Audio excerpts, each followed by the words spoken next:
امیر المومنین حضرت علی علیہ السلام کے خطبات عالیہ نہج البلاغہ۔ نہج البلاغہ کا خطبہ نمبر 33۔ امیر المومنین حضرت علی جب اہل بصرہ سے جنگ کے لیے نکلے تو عبداللہ ابن عباس کہتے ہیں کہ میں مقام ذیقار میں حضرت کی خدمت میں حاضر ہوا تو دیکھا کہ آپ اپنا جوتا ٹاک رہے ہیں۔ مجھے دیکھ کر فرمایا، اے ابن عباس، اس جوتے کی کیا قیمت ہوگی؟ میں نے کہا، اب تو اس کی کچھ بھی قیمت نہ ہوگی۔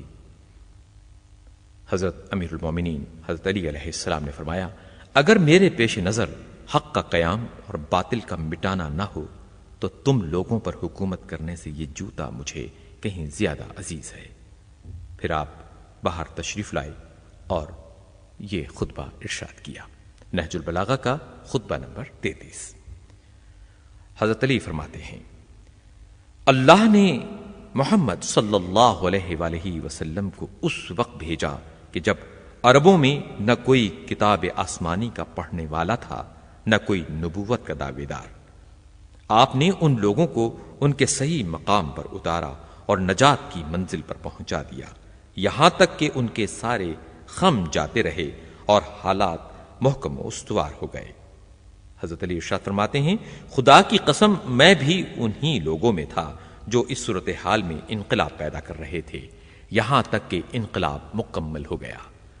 میں نے اس کام میں نہ کمزوری دکھائی نہ بزدلی سے کام لیا، اور اب میرا بھی اقدام ویسے ہی مقصد کے لیے ہے تو صحیح جو میں باطل کو چیر کر حق کو اس کے پہلو سے نکال لوں۔